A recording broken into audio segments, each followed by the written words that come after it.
Hola, hola, buenas tardes, buenas noches. Espero que se encuentren muy bien, donde sea que ustedes estén. Bueno, pues este día he decidido grabarles esta clase porque he tenido sábados con actividades y voy a seguir teniendo otros sábados con actividades en diferentes plataformas. Así es que para que no perdamos la continuidad de nuestra lectura y de nuestro estudio de este libro, no se ve. Las etapas de nuestro viaje espiritual de Kenneth Wapnick, pues voy a dejarles esta clase grabada, la voy a subir a YouTube y se las voy a pasar a todos ustedes en los grupos que tengo y que la están estudiando conmigo. Entonces, para no hacer más preámbulo, ya en la clase anterior di un resumen pequeño de lo que estamos leyendo, entonces ahora voy a continuar exactamente en el mismo lugar en donde nos quedamos. Nos quedamos en la página 35, todavía estamos en la primera etapa, en el camello. Y nos quedamos en lo siguiente. Recuerden ustedes que siempre voy haciendo el comentario de cuando es Kenneth Wapnick el que habla y comenta acerca de este libro y de un curso de milagros, y cuando es el libro de Nietzsche. Así es que voy a comenzar entonces. En algún momento, cuando estamos demasiado inmersos en el mundo, para citar a Wordsworth, decimos, tiene que haber otro camino, tiene que haber más en la vida que lo que estoy haciendo. Es entonces cuando despedimos a nuestro maestro, al que habíamos elegido anteriormente, y damos entrada a Jesús, lo cual se refleja en esta oración compuesta de dos fragmentos de un curso de milagros. Renuncia ahora a ser tu propio maestro, pues no fuiste un buen maestro. Esto lo encontramos en el capítulo 12 del texto. Entonces, todas nuestras destrezas y aptitudes, así como nuestras experiencias, desempeñan un propósito diferente y se convierten en el salón de clases donde nuestro nuevo maestro, Jesús o el Espíritu Santo, nos instruye con la meta de conducirnos a casa. Si Jesús ha de ser nuestro maestro, necesita un libro de texto del cual enseñarlos. Y este, repito, es nuestra vida. No es que necesite el libro de texto de un curso de milagros para enseñarnos. El libro de texto o nuestro salón de clases donde Él nos enseña es nuestra vida, nuestras situaciones de vida, nuestras relaciones. Ahí Él nos enseña. Todas nuestras experiencias, positivas y negativas, triunfos y fracasos, son las herramientas que Él necesita. En otras palabras, necesita nuestras vidas como camellos. No necesita nuestras vidas adelantadas espiritualmente. Necesita nuestras vidas como egos. Eso es lo que Él necesita. Cuando nosotros aceptamos que tenemos un ego, que creemos ser uno, que nos gusta, que lo hemos elegido y que hay situaciones en las que ya no nos es tan conveniente, es cuando nos convertimos en lo que el curso dice, un alumno feliz. Eso es lo que el maestro necesita, un alumno feliz, que acepte la etapa del viaje en donde él se encuentra. Necesita nuestras vidas como camellos. Las personas que fingen ser inocentes personas, santas y estar espiritualmente avanzadas, realmente no están deseosas de ser sus discípulos, pues sienten que ya han aprendido todo lo que hay que saber. Jesús no necesita pseudoleones que se quejen del apocalipsis del mundo cuando realmente les aterra, aunque todo el tiempo aparenten lo contrario. Él no puede ayudar a los que se hacen pasar por nihilistas espirituales y afirman que aquí nada significa nada. ¿Cuántos de nosotros nos encontramos a veces en esa posición de que, como el curso dice que aquí nada significa nada, nos ponemos a repetir eso sin realmente comprenderlo y sin realmente comprender que a nosotros, por la etapa en la que estamos, todavía nos significan todas las cosas y todas las situaciones. Cuando realmente están llenos de culpa y angustia con respecto a un mundo del cual intentan huir. Jesús, por lo tanto, necesita personas que sean verdaderos camellos. Por eso, en un curso de milagros, no hay absolutamente nada acerca de esta primera etapa. Ciertamente, un curso de milagros habla de la dinámica del ego y toca algunos puntos muy específicos y muy pocos acerca de nuestra eh, creencia en ser cuerpos, pero no nos habla del mundo, no habla de lo que parece ocurrir en el mundo, de las situaciones y condiciones que aparentemente se encuentran ahí, no habla de las condiciones de los cuerpos, eso no lo toca. Su premisa subyacente es que las personas que llegan a su curso ya han alcanzado cierto nivel de madurez psicológica, física y social. No necesitan ser perfectamente maduros. Si llegásemos a un curso de milagros perfectamente maduros en estas esferas de la vida, pues no necesitaríamos un curso de milagros. Es así de sencillo. Pero sí tienen que estar en un nivel de madurez que les permita leer que no son un cuerpo, que el mundo se fabricó como un acto de agresión contra Dios. Esto se encuentra en el libro de lecciones. Que además todo esto es una ilusión y que no concuerden con estas aseveraciones metafísicas por la razón equivocada. Es decir, que comprendan esto plenamente, no que lo tergiversen y lo utilicen para los propósitos del ego. Hay una suposición tácita en un curso de milagros de que las personas que se le acercan y tratan de convertirlo en su camino espiritual ya son camellos. Ahora se dan cuenta de que están en el desierto, el mundo es el desierto, y están listas para contemplar el mundo de manera diferente. Y de hecho, a todos nosotros, si no es que a la mayoría, ha llegado este material precisamente por eso, porque hemos establecido en algún momento el propósito de que esto que observo, esto que veo, puede verse de manera diferente. Debe haber una forma diferente de mirar. Están listas para contemplar el mundo de manera diferente, lo que constituye el rol del león. Antes de pasar a la etapa del león, quiero profundizar un poco más en lo que significa estar cómodo con el ego. Qué bueno que Wapnick va a hacer esta aclaración, aunque ya la hicimos antes en una clase anterior, pero me gusta que lo haga Wapnick porque se podría pensar que esa aclaración la estoy haciendo yo. Y aunque yo opino de la misma manera con respecto a estar cómodo con el ego, pues es preferible que Wapnick explique esto.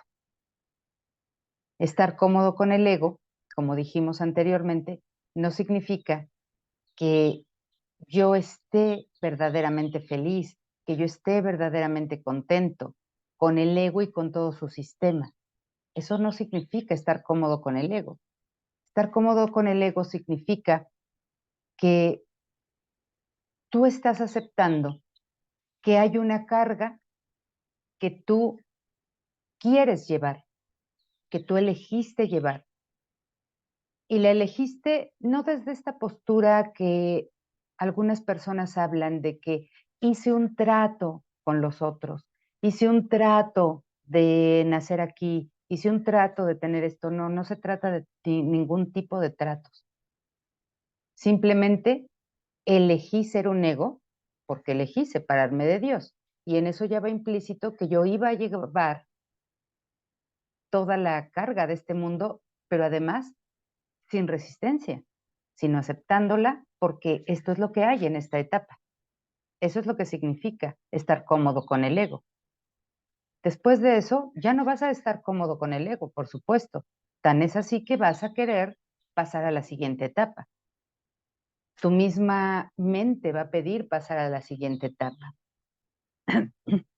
Entonces, va a explicarnos qué es lo que significa estar cómodos con el ego. Esta jamás sería la idea del ego, puesto que el ego jamás nos permite sentirnos cómodos con el ego mismo. Y claro, nuestra reacción típica frente al ego, bien sea el nuestro o el de otros, es hacer algo, atacarlo o juzgarlo, sentirnos culpables al respecto, tratar de arreglar, sanar, abrazar o desestimarlo, o incluso tratar de negar que existe. Sentirse cómodo con él en el marco de las ideas de Nietzsche es abrazarlo como una parte de nuestra experiencia, lo cual significa abrazarlo como algo que hemos elegido. ¿Ven? Aquí está la parte importante. Abrazarlo como algo que hemos elegido, aceptarlo como algo que hemos elegido. Y repito algo que ya dijo, no se trata de rechazarlo, de negarlo, de acabar con él, de luchar con él. De eso no se trata. Más bien, aceptar que lo hemos elegido. Y esa es una parte fundamental para todos nosotros que somos estudiantes de este curso. El tema clave en un curso de milagros, el corazón del perdón, es contemplar al ego. Y todos los que estudian conmigo en grupos saben que hablo siempre de esto, contemplar al ego. ¿Cómo querrías deshacerte de un ego que ni siquiera sabes que está ahí, que ni siquiera lo has contemplado, que no sabes cómo opera? Sería muy absurdo tratar de deshacerte de algo que no entiendes, que no puedes aceptar porque no sabes que ahí se encuentra y que no sabes además que lo has elegido. Entonces, una parte muy importante, un pilar que sostiene toda la práctica de un curso de milagros tiene que ver con que observemos nuestro ego, que observemos el error. Esto significa mirar al ego acompañados del Espíritu Santo o Jesús. No lo vas a mirar por tu cuenta, porque si lo miras por tu cuenta va a ocurrir lo que dice aquí. Esta jamás sería la idea del ego, de observarse a sí mismo, puesto que el ego jamás nos permite sentirnos cómodos con el ego mismo. Entonces no vas a pedir la observación del ego desde el ego mismo, vas a pedir la observación del ego acompañado de Jesús o del Espíritu Santo. Lo cual quiere decir mirar al ego sin juzgar. Que nos quede muy claro esto. Cuando yo estoy observando al ego en mí, junto con Jesús, junto con el Espíritu Santo, simplemente está siendo observado, no juzgado, no atacado, no rechazado, no negado, no ocultado, solamente observado. Acuérdate de la idea básica del perdón. El perdón es tranquilo, sosegado y no hace nada. Simplemente espera, observa y no juzga. Es esa observación la que se nos pide en todo momento. Por eso leemos, bien, aquí está esta cita. Por eso leemos, el perdón es tranquilo y sosegado y no hace nada. Simplemente observa, espera y no juzga. Esto se encuentra en el libro de lecciones, en el libro de ejercicios. Cuando nos enfrentamos a alguna forma del error original de la separación, a cualquier condición, a cualquier consecuencia de haber elegido al ego, a eso es a lo que se refiere con alguna forma del error original, de la separación, Jesús nos exhorta con palabras que nos dicen muy específicamente cómo lidiar con el ego. No llames pecado a esa proyección, tampoco la revistas de culpabilidad, porque si la llamas pecado y si la revistes de culpabilidad, la estás juzgando. Entonces, no llames pecado a esa proyección, tampoco la revistas de culpabilidad, pero sobre todo no le tengas miedo. Lo encontramos en el capítulo 18 del texto, esta cita. Eso es lo que significa no juzgarlo. Y por eso no llamamos pecaminoso al ego. No nos sentimos culpables al respecto. Esto significa, repito, que no lo atacamos ni lo cambiamos. Y desde luego no fingimos que no existe. No fingimos que no existe. Siempre que escuchen, que lean, que vean que alguien está fingiendo que el ego no existe, porque está juzgando cualquier forma del error original, pues evidentemente está queriendo pelear con el ego, está queriendo luchar. De esa manera como lo ataca, de esa manera lo hace más real para él y por lo tanto al hacerlo real lo niega y lo oculta y va a volver a salir. No, yo sé que estas maneras a veces son muy sutiles. Observen bien siempre para que no se vayan con esa idea de que eso es lo correcto. Negar al ego no nos sirve de nada.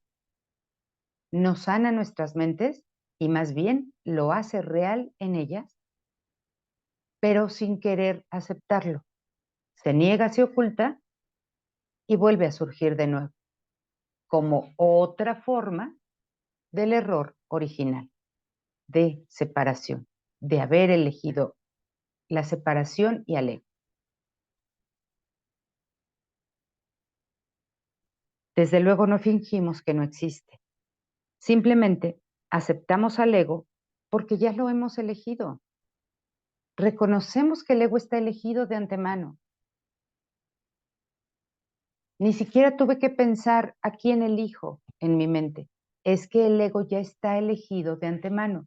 Lo elegí desde un principio cuando parece que vine a caer en este mundo, en este sueño. Ya está elegido. Ahora tengo que reconocer que efectivamente yo lo elegí. Lo que entonces nos permite la oportunidad de cambiar nuestra mentalidad con respecto a nuestra decisión equivocada. Nuestra decisión equivocada es solamente esa, haberlo elegido a él, haber creído en la separación, haber creído en lo que la separación dio como resultado de este mundo de cuerpos separados. Esa es la única decisión equivocada. No hay más, no hay muchas. No se encuentran en el tiempo. Solamente ha sido esa. Está en mi mente y tiene que ver con el pasado ontológico de la mente misma, no del pasado de la historia de este personaje, sino del pasado, aparente también pasado, en que la mente eligió separarse de su fuente. Esa es la única decisión equivocada. Siempre voy a hacer énfasis en esto, siempre lo hago en todas mis clases y pues por supuesto con este libro aquí a la mano lo voy a seguir haciendo. Siempre lo voy a seguir haciendo. Un curso de milagros nos ayuda a entender que hemos elegido al ego para alejar el amor de Dios. Así aprendemos a mirar a nuestro ego y a no tomarlo en serio, porque en verdad No nos podemos separar de Dios. Esa creencia nunca pudo ser verdad. Es una creencia que nunca pudo ser realmente práctica, eficaz, nunca ocurrió. Entonces, ¿cómo me puedo yo tomar en serio algo que nunca ocurrió? Un curso de milagros nos enseña precisamente a observar esto, a comprenderlo y obviamente a traerlo a la práctica cotidiana. Aunque en nuestro estado alucinatorio, de sueño, de demencia, creamos que lo hemos hecho. Aunque ahí creamos que lo hemos hecho, no que lo hicimos. En otras palabras, no le concedemos al ego, en nosotros ni en otro, poder alguno sobre esa experiencia de amor y paz en nuestro interior. Esta idea es un comentario sobre la muy importante línea en el texto, que dice: una diminuta y alocada idea de la que el Hijo de Dios olvidó reírse, se adentró en la eternidad, donde todo es uno. Encontramos esto en el capítulo 27 del texto. Es el ego con su creencia en la separación, es esta diminuta y loca idea de la que el Hijo de Dios olvidó reírse, es decir, que se tomó muy en serio, se la creyó. Ahora un curso de milagros nos enseña a no lo creas, no te lo tomes en serio porque nunca ocurrió. El problema es que nosotros sí tomamos en serio el pensamiento de separación y olvidamos reírnos de la insignificancia e inherente demencia de esta creencia fundamental del ego. La respuesta del Espíritu Santo a esta diminuta idea loca es la amorosa y apacible sonrisa que no hace absolutamente nada, razón por la cual todo el mundo ha odiado al Espíritu Santo y a cualquiera que lo represente, porque esa sonrisa no hace absolutamente nada y nosotros quisiéramos que hiciera algo aquí. Es una dulce y apacible sonrisa que denota que está frente a una mentira. ¿Cómo puedo creerme las mentiras? Cuando yo creo que a nosotros nos ha sucedido, cuando a veces estamos, pues sí, frente a una mentira de alguien o de nosotros mismos, y luego caemos en cuenta que eso ha sido una mentira, que no puede ser verdad. ¿Cómo pudimos creerla? ¿Qué hacemos? Nos reímos, sonreímos. Tal vez no es una risa a carcajadas, sino es esa sonrisa apacible de ¿cómo pude haber creído esto? ¿Cómo pude haber creído lo que no es verdad? De esta sonrisa es de la que habla Wapnick con respecto a Jesús o al Espíritu Santo.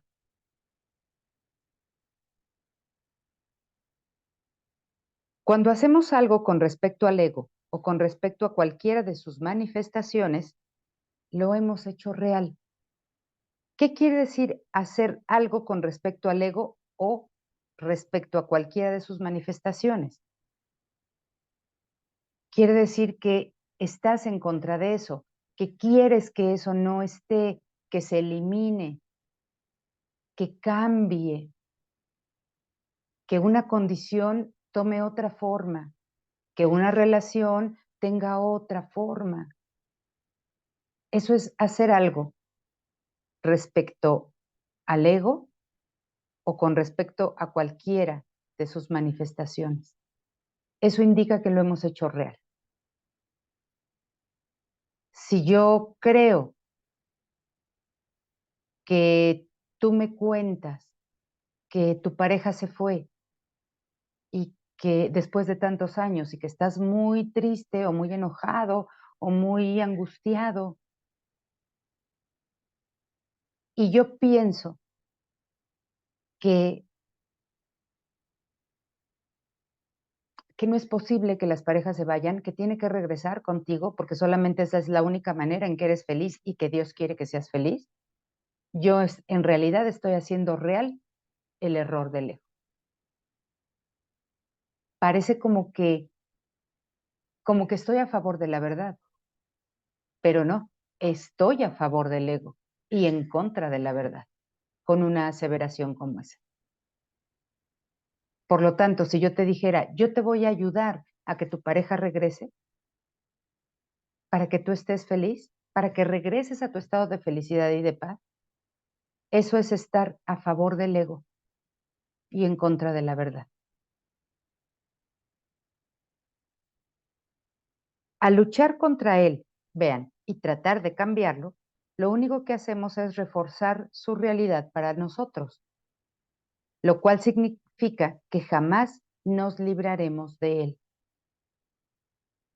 Por eso la última etapa no es el fuerte león, quien se opone de manera desafiante al mundo, sino el niño inocente.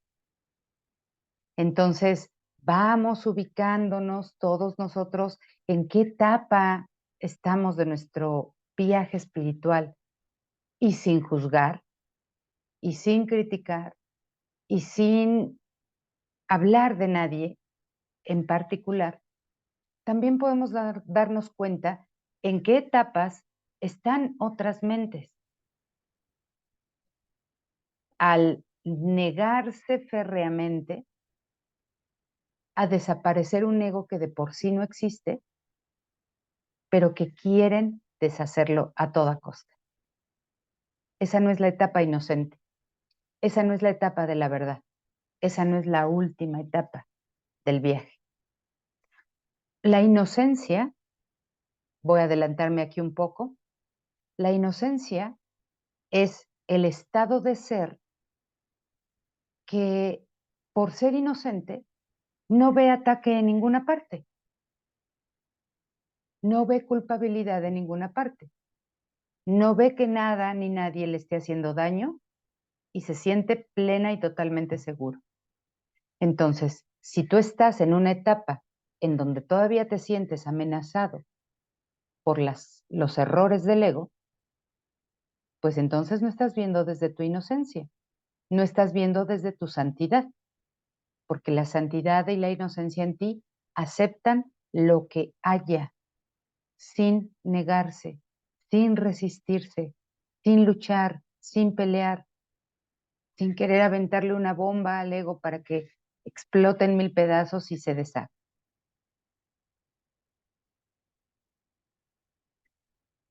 Nos falta mucho a todos, para llegar a la etapa final. Sin embargo, no podemos dejar de pasar por las primeras etapas. Sería una locura tratar de hacer eso. Muchos lo intentan hacer, pero es precisamente eso, una locura, algo que no tiene sentido. Y seguimos leyendo.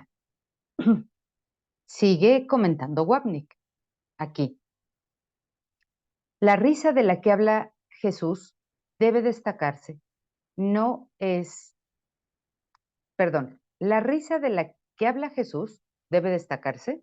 No es ni sarcástica ni burlona, ya lo había dicho, ni es la experiencia física de la risa. Ni siquiera haces un gesto con la boca. Ni Nietzsche ni Jesús se refieren a la risa en el sentido literal. La risa física podría ser una expresión del reír interno, podría ser, pero ellos no se están refiriendo a no ver que lo que pase a nuestro alrededor o dentro de nosotros tenga poder para arrebatarnos el amor y la paz que están en nuestras mentes. Entonces vemos que esa risa dulce y amorosa es una postura interior, es una postura de, claro, me he dado cuenta que estaba frente a una mentira y que había creído en ella. ya no la creo. Esa es la risa o la sonrisa. Esto significa que nada de lo que pase puede ser tan serio, contrario a lo que es a menudo nuestra experiencia, porque no puede cambiar ni eliminar lo que es lo más importante para nosotros. Y nada aquí en el mundo, nunca, jamás, puede cambiar lo que es esencial en nosotros. Nuestro ser nunca puede ser amenazado por nada del mundo, ni nadie en el mundo. Y con esto recordamos lo que este curso postula, lo que un curso de milagros postula en su introducción. Nada real puede ser amenazado. Nada irreal existe. En el entendimiento de esto, en la comprensión de esto, radica la paz de Dios. La risa es realmente la corrección del Espíritu Santo para la característica del ego de tomarlo todo tan en serio. Todo tan en serio significa tomar todo real, creer que es real. Para reafirmar este importante punto, no estamos hablando de reírnos físicamente de alguien ni de los problemas. Para que esto quede muy claro, para que no arrastremos un error más y después vayamos diciendo, es que Gaby dijo, o Wapnick dijo, que tenemos que reírnos de los demás y de los problemas. No, no está diciendo esto, ni yo. Risa es la palabra que simboliza el contenido de no concederle a algo externo ningún poder sobre nuestras mentes. Repito, risa es la palabra que simboliza, y recuerda que todas las palabras son símbolos de símbolos, la palabra que simboliza el contenido en la mente de no concederle a algo externo ningún poder sobre nuestras mentes. Con lo cual, deshacemos la seriedad del ego con respecto a un mundo que el ego nos hace percibir como real y amenazante. Antes de que podamos llegar a esa etapa, no obstante, primero tenemos que sentirnos cómodos con el mundo del ego. Esto es obligatorio si es que hemos de progresar. Por eso, ahora que menciona la palabra obligatorio, recuerdo que también aquí en la introducción, ustedes lo recordarán también, que dice, este curso es un curso obligatorio. Es obligatorio porque nos está hablando y nos está enseñando sobre estas etapas nuestras de nuestro viaje espiritual. Es un currículo universal. Por lo tanto, no hay otra cosa que estudiar más que sobre mi viaje espiritual. Por eso es que es obligatorio, porque no hay otro. Lo tomas hoy o lo tomas dentro de 100 años, eso no importa, pero es obligatorio porque no hay otro que tomar. Nada más te puede hablar de tu viaje espiritual. Es decir, no es que no haya nada más. Este es solamente un camino. Un curso de milagros es solo un camino de muchos que hay. Pero esa inmersión, observación, examinación de tu viaje espiritual es obligatorio. Por eso dice Wapnick, esto es obligatorio si es que hemos de progresar. Al pensar en esta idea de abandonar el mundo del ego, después de primero habernos sentido cómodos en él, se entrevé un importante principio del Buda: compasión por todos los seres sensibles. Esto se refleja en el concepto de la verdadera empatía en un curso de milagros, que se encuentra esta sección en el capítulo 16 del texto. No se puede tener compasión por alguien a menos que se tenga por todos los seres. Es todo o nada. Y un curso de milagros es así. Es todo o nada. O estás plenamente en paz o no lo estás en definitiva. O eres plenamente feliz o no lo eres. O estás en el ego o estás en el espíritu. No puedes estar un poco en el ego y un poco en el espíritu. Es todo o nada. Entonces, no se puede tener compasión por alguien a menos que se tenga por todos los seres. Es todo o nada. ¿Tenemos compasión por todas las personas o por ninguna de ellas? Buda ciertamente habría estado de acuerdo, dada su creencia de que este es un mundo de sufrimiento. La creencia de Buda, de que este es un mundo de sufrimiento. Si pudiésemos hacer lo que Zaratustra decía y elevarnos por encima de la nube, contemplaríamos la tragedia y nos reiríamos, no sarcásticamente, sino con la actitud de compasión por todos los que piensan que están aquí, lo cual es la fuente de todo sufrimiento. Compasión no es sentir el dolor del otro o acompañarlo, mejor dicho, en su dolor, sino es saber que todos aquí creemos estar aquí. Todos creemos estar aquí en este mundo. Entonces, soy igual a ellos. Puedo entenderlo. ¿Por qué habría de atacarlos si creen que están sufriendo? ¿O si creen que están enojados? ¿O si creen que se sienten desprotegidos? ¿Por qué habría de atacarlos si todos creemos aquí lo mismo? Y en la parte opuesta, lo mismo. Todos aquí tenemos mente recta. Todos aquí somos el ser que Dios creó.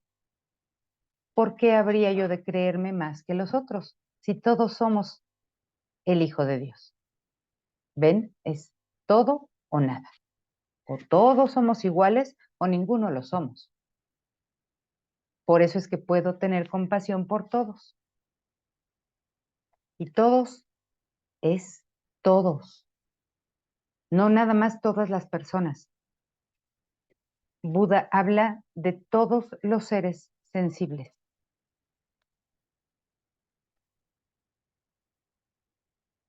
Todos los seres vivientes que tienen que se encuentra su mente en un estado, en un nivel de conciencia. Bien.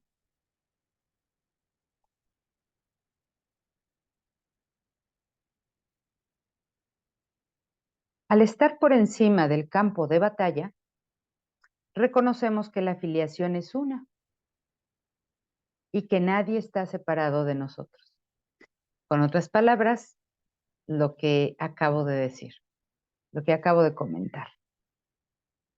La filiación es una en el sentido de que todos compartimos la misma mente dividida, así como la misma mente, con M mayúscula, que radica precisamente más allá de la separación. Al contemplar el mundo desde arriba, reconocemos que todo el mundo adolece del dolor común de creer que está separado de Dios y que jamás podrá regresar, lo cual está tan bellamente expuesto al comienzo de la lección 182. Permaneceré muy quedo por un instante e iré a mi hogar. Ahí Jesús habla del dolor de estar atrapado aquí como un extraño, sin saber cómo volver a nuestro hogar o sin siquiera creer que exista un hogar al cual podríamos volver, aun si conociéramos el camino. La primera parte de la lección expresa la idea de que todo el mundo sabe de lo que Jesús está hablando. Este mundo en el que pareces vivir no es tu hogar. Y en algún recodo de tu mente sabes que esto es verdad. El recuerdo de tu hogar sigue rondándote, como si hubiera un lugar que te llamase a regresar. Si bien no reconoces la voz, ni lo que ésta te recuerda. No obstante, sigues sintiéndote como un extraño aquí, procedente de algún lugar desconocido. No es algo tan concreto que puedas decir con certeza que eres un exiliado aquí. Es más bien un sentimiento persistente, no más que una leve punzada a veces, que en otras ocasiones apenas recuerdas, algo que descartas sin ningún miramiento, pero que sin duda ha de volver a rondarte otra vez. No hay nadie que no sepa de qué estamos hablando, dice Jesús en la lección 182. Nada menos, el martes estaba dando una clase con un grupo en donde varias personas ahí comentábamos precisamente esta sensación de que, como de que aquí nada tiene sentido, como de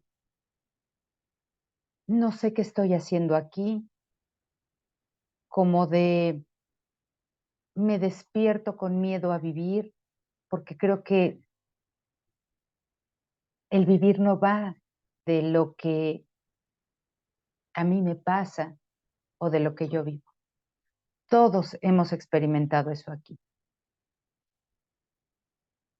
En consecuencia, sigue diciendo Wapnick, en consecuencia, todo el mundo aquí merece compasión. Yo les estoy hablando de 2 o 3 personas que comentamos esto en una clase, pero salte a la calle y si no le preguntas a la gente, obsérvalos. Y todos aquí pensamos lo mismo. Qué pesar es este mundo, qué sufrimiento, qué agobio. Tener que ir a trabajar todos los días, que esa sea mi rutina. Trabajar todos los días, pagar compromisos, eh, criar una familia. Y todo eso pesa. Quisiéramos ser más libres, quisiéramos estar en un lugar más abierto, donde se respire aire puro, pero estamos aquí. Y eso es lo que aceptamos como camellos. Que, bueno, al parecer, esto es lo que hay aquí ahora. Esto es lo que tengo en este momento. Y que yo lo decidí. Y lo voy a llevar. Y lo voy a cargar. Cuando pase a la siguiente etapa, estaré verdaderamente asqueado, como dice Wapnick, asqueado de mi ego, y entonces sí voy a querer soltarlo. Ya ni siquiera voy a poner tanto en la balanza su valor o ponderar su valor. Es que voy a desear, voy a estar plenamente dispuesto a soltarlo. Y continúo leyendo. En consecuencia, todo el mundo aquí merece compasión porque todo el mundo adolece de la misma soledad y alienación. En verdad, el meollo de todas las relaciones especiales que nos impulsa a buscarlas una tras otra, tras otra, tras otra, es esta profundamente arraigada sensación de soledad. No importa qué tipo de relaciones parezcas buscar, te mueve a buscarlas y a querer tenerlas un profundo sentido de soledad. No, no les surge compasión al observar que todos aquí vivimos eso mismo. A mí sí. Yo lo he observado en muchas ocasiones. Y cuando antes hubiese preferido atacar a alguien y juzgarlo, ahora lo veo con profunda compasión, no desde una falsa empatía, sino desde que, desde el sentido de que todos aquí vivimos lo mismo y que esa persona no tiene más o menos sensación de soledad que yo, de abandono, de separación o de sufrimiento.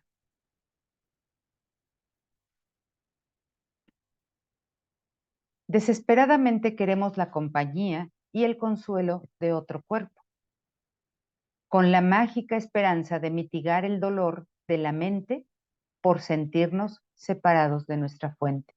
Y ven cómo ahí está esa causa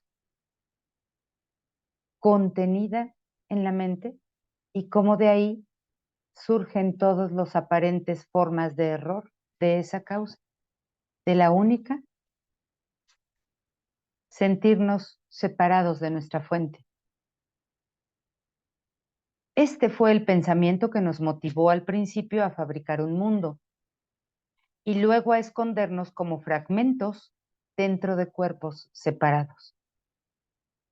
Todos sentimos este dolor, pero cada uno de nosotros lo experimenta de manera diferente. Unos van a querer buscar personas para mitigar esa sensación de soledad. Otros van a querer buscar cosas para mitigar esa sensación de soledad. Otros van a querer ponerse a leer libros para mitigar esa sensación de soledad. Otros van a recurrir a algún tipo de adicción a una sustancia para mitigar esa sensación de soledad. Las formas son múltiples. El contenido de la mente es uno. Algunas personas lo disfrazan muy bien, otras no. Sin embargo, mientras nos identifiquemos con estar en un cuerpo que vive en este mundo, tenemos que experimentar dolor. Mientras nos identifiquemos con estar en un cuerpo que vive en este mundo, tenemos que experimentar dolor. Entonces aquí todos todavía estamos identificados con el cuerpo, por eso todos aquí experimentamos dolor de cualquier manera, en cualquier forma. Y si tú estás en la etapa de estar identificado con un cuerpo, ¿por qué te resistes a experimentar dolor si estás identificado con un cuerpo? Por virtud de tener ese dolor, todo el mundo merece compasión. ¿Ves? Todos tenemos ese dolor. No importa cómo se exprese en aquella persona, en aquella o en aquella. No importa si ese lo reconoce, si el otro no y el otro sí. Todos tenemos ese dolor. Y por lo tanto, todos merecemos compasión. Alguien que no tuviese ego, aunque fuese por un instante, no se diga a alguien que que se hubiese convertido en un maestro avanzado o en un superhombre, conocería ese dolor en toda la gente. Ajá. ¿Cómo entonces podría el corazón de esa persona no compadecerse de todo el mundo? No solo de los buenos o de los malos, sino de toda la gente sin excepción. A propósito, la palabra hombre en alemán, Mensch, se refiere al Homo sapiens como una especie, no denota género. Por eso ser un superhombre significa reconocer la esencial unidad de todas las cosas vivientes, todos los seres sensibles, todas las cosas vivientes, tanto la unidad de Cristo como la unidad de creer que estamos separados de Cristo. Por eso es que todos somos iguales aquí. Todos somos el mismo ser, porque todos tenemos mente errada por igual y todos tenemos mente recta por igual. Para concluir esta parte de nuestra discusión, dice nuestro querido maestro Kenneth Wapnick, permítaseme ofrecer otros dos modelos que establecen un paralelo con las enseñanzas de Nietzsche y con lo que aprendemos en un curso de milagros. El primero es Beethoven. Recuerden que Wapnick ama la música clásica. Es un gran conocedor de los grandes autores de música clásica, de estos grandes músicos clásicos. Entonces nos va a ofrecer un ejemplo. El primero es de Beethoven, cuya vida representa maravillosamente lo que Nietzsche está diciendo. Mencioné anteriormente que Nietzsche era un amante de la música y que además era músico. Cita a Beethoven bastantes veces en sus escritos, pero no lo discute realmente a él ni su música. De hecho, Wagner es el único compositor del que sí habla.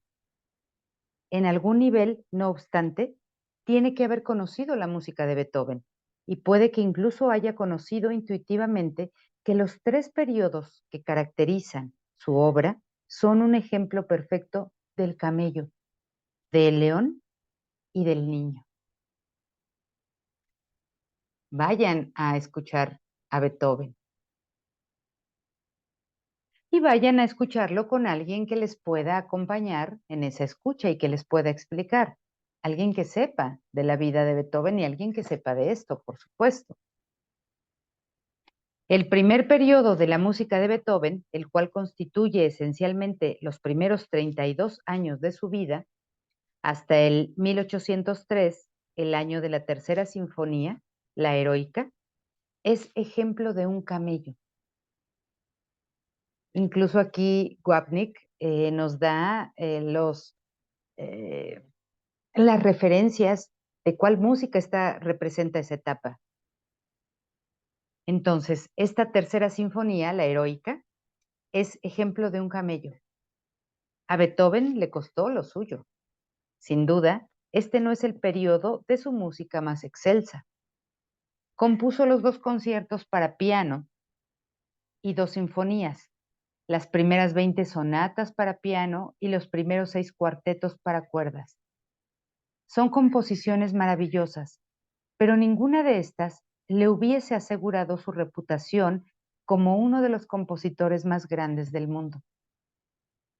En este periodo inicial, la música de Beethoven obedecía las leyes y seguía las normas de la escuela clásica de Mozart y de Haydn. De vez en cuando, uno oye un atisbo de lo que vendría más tarde, pero es fugaz. Otro ejemplo maravilloso es Aristóteles, discípulo de Platón. Estos dos gigantes filosóficos estaban en los extremos opuestos del espectro intelectual y de hecho constituyen los pilares de la filosofía occidental. Tal como se describe en la famosa pintura de Rafael, La Escuela de Atenas, ¿la conocen? Les recomiendo que lo vean, que la vean para que también vean de qué nos está hablando Wapnick, que escuchen de pronto esta tercera sinfonía para que vean de lo que nos está hablando Wapnick.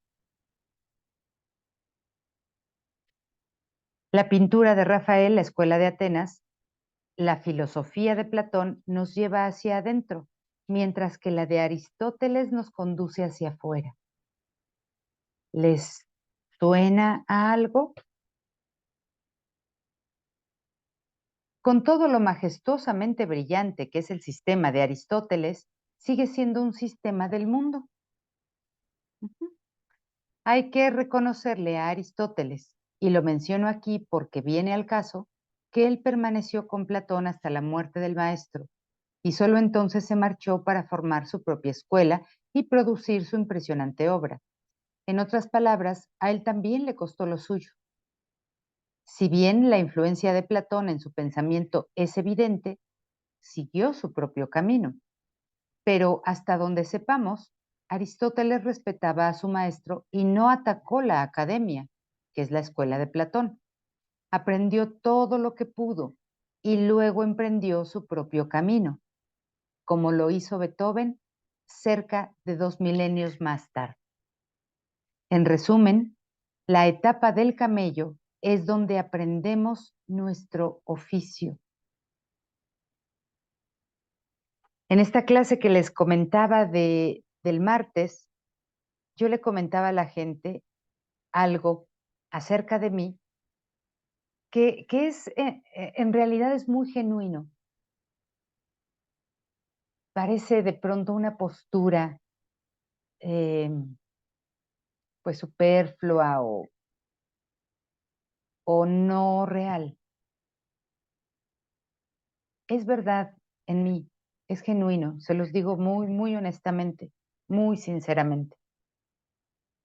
Cuando yo me observo en ego, como tantas veces antes y como una vez más, reconozco que estoy ahí en esa etapa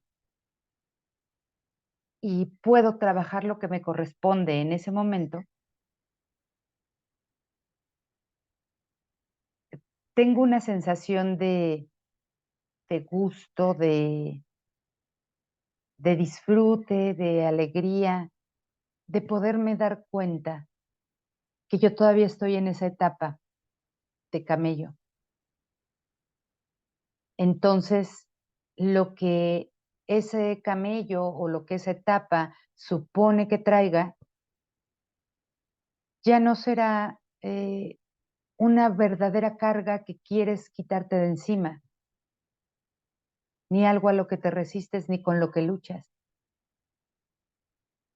Quizá es esa sonrisa de la que habla Wapnick, esa dulce sonrisa de Jesús o del Espíritu Santo en la mente, por darnos cuenta de que eso no se podía tomar en serio porque no es real.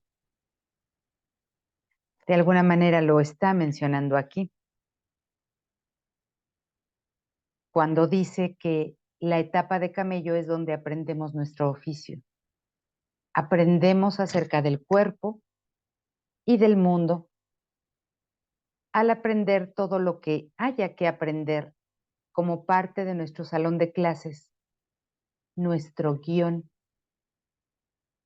No intentamos adelantarnos o impartirnos espiritualidad a nosotros mismos, sino que dejamos que evolucione lentamente, como inevitablemente lo hará, del mismo modo que uno deja que una planta crezca a su propio ritmo y de pronto comienza a retoñar para convertirse en una hermosa flor. No nos hacemos espirituales, dice Wapnick, sino que permitimos que lo espiritual nos llegue a su debido tiempo, cuando estemos listos. Estos comentarios son el tipo de comentarios que yo le agradezco mucho a Wapnick, que, que respeto mucho de Wapnick y que tomo de él, de lo que aprendo de él. Este tipo de comentarios. Si ustedes se dan cuenta, son muy opuestos a lo que la gran mayoría de gente dice con respecto al estudio de un curso de milagros. Que casi, casi te están saliendo alas en la espalda para irte a volar hacia una nube de algodón de azúcar de color rosa y tocas un arpa a un lado de un ángel. No nos hacemos espirituales, dice Wapnick, sino que permitimos que lo espiritual nos llegue a su debido tiempo, cuando estemos listos. Y Con esta parte, con esto último que leí, estamos terminando la primera etapa, la del camello. Vamos a pasar a la segunda etapa, que es el león. Y esta segunda etapa, si ustedes me lo permiten, pues la veremos en la siguiente clase. Ya sea que quede grabada como esta, que va a quedar grabada, o ya sea que la hagamos en vivo en YouTube, como hemos hecho las dos primeras. Veremos la segunda etapa, el león.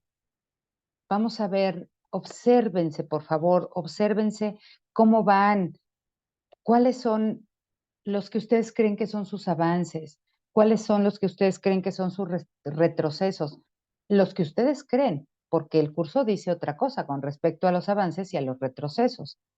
¿En qué etapa crees que estás? Eh, y no porque estés pensando en cuánto te falta para llegar a la siguiente etapa. Aquí Wapnick nos acaba de decir que no nos adelantemos, pero sí puedes ver por dónde vas en tu camino.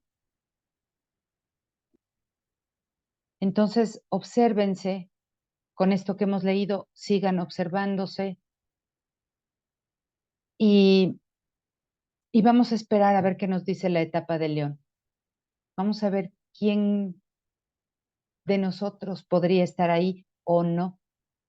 Eso no importa, pero vamos a reconocer esa etapa también como hemos reconocido la del camello, que es la etapa inicial del ego, en donde apenas se está formando o se está madurando. Vamos a entender la etapa del león y vamos a entender también la etapa final, que es la del niño. Entonces, esta clase quedará grabada, la subiré en un momento y se las empezaré a pasar o se quedará en YouTube. Y nos vemos próximamente para la siguiente clase, en donde hablaremos de la siguiente etapa. Ya les avisaré por redes sociales si la clase es en vivo o es grabada nuevamente. Así es que muchas gracias por estar aquí, gracias por ver la clase, gracias por estudiar conmigo y con Wapnick y nos vemos pronto. Que tengan bonita noche, bonito día, bonito lo que sea donde esté. Chao.